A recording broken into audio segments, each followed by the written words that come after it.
Bonjour et bienvenue sur ma première vidéo. Aujourd'hui, à la demande de Enzo, nous allons aborder le mécanisme des allures. Commençons par le pas. Le pas est une allure marchée, symétrique, à 4 temps égaux. Sa vitesse est d'environ 7 km/h. Ce qu'on appelle le mécanisme, c'est l'ordre dans lequel le cheval va poser ses pieds.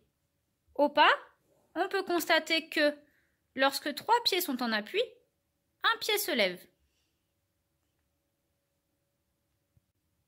Sur cette ardoise, les petits dessins noirs sont des sabots pour vous indiquer dans quel sens marche le cheval. Donc là, nous voyons bien qu'il va vers la droite. Pour effectuer une foulée de pas, le cheval va poser en premier le postérieur droit, puis l'antérieur droit, suivi du postérieur gauche pour terminer avec l'antérieur gauche, avant de recommencer. Très utile pour bien tenir ces figures, en voltige par exemple. Passons maintenant au trot. Le trot est une allure sautée, symétrique, à 2 temps égaux. Sa vitesse est d'environ 14 km/h.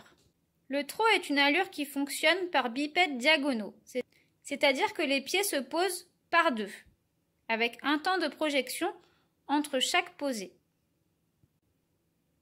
Le cheval posera en premier lieu le bipède diagonal droit, c'est-à-dire l'antérieur droit et le postérieur gauche. Il y aura un temps de projection, ensuite le bipède diagonal gauche, c'est-à-dire antérieur gauche, postérieur droit, puis un nouveau temps de projection, avant de recommencer. Mais qu'est-ce qu'un bipède diagonal? Bipède vient du latin, bi signifiant deux, pède signifie pied. Lorsqu'on parle de bipède diagonal, il s'agit de 2 pieds qui vont se poser en même temps. L'antérieur gauche avec le postérieur droit pour le diagonal gauche, l'antérieur droit avec le postérieur gauche pour le diagonal droit. C'est toujours le pied antérieur qui va donner le nom au diagonal. On peut aussi parler de bipèdes latéraux. Il s'agit ce coup-ci simplement des 2 pieds du même côté, par exemple antérieur gauche avec le postérieur gauche et antérieur droit avec le postérieur droit. Quant à la projection, c'est simplement le temps où aucun pied ne touche le sol. Le galop est une allure dissymétrique, sautée, à 3 temps inégaux. Le premier temps étant le plus bref, le troisième temps étant le plus long. Sa vitesse est d'environ 21 km/h, mais peut aller jusqu'à 60 km/h pour les chevaux de course.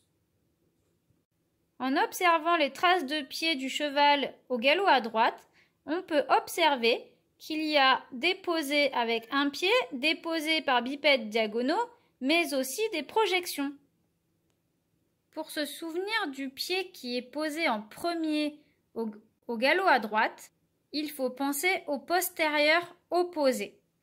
Donc, au galop à droite, le postérieur gauche sera le premier à se poser au sol. Il est ensuite suivi par le bipède diagonal gauche, donc antérieur gauche et postérieur droit, puis, en procédant par élimination, il nous reste l'antérieur droit, qui va nous aider à savoir que le cheval est au galop à droite.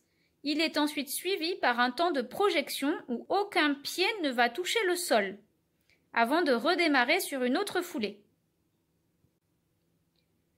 Le galop à gauche est tout l'inverse du galop à droite. Il démarre également par le postérieur opposé, donc le postérieur droit se posera en premier. Il est suivi par le bipède diagonal droit, puis l'antérieur gauche. Et enfin, un temps de projection pour repartir sur une autre foulée. Bon, je suis désolée, je dessine pas aussi bien que les livres d'équitation. Mais bon, vous avez compris. Merci de nous avoir suivis pour cette première vidéo. On vous donne rendez-vous en commentaire pour nous dire ce que vous en avez pensé, ce que vous avez aimé, pas aimé, afin qu'on puisse s'améliorer. Et surtout, dites-nous ce que vous attendez pour les prochaines vidéos. Ciao, ciao!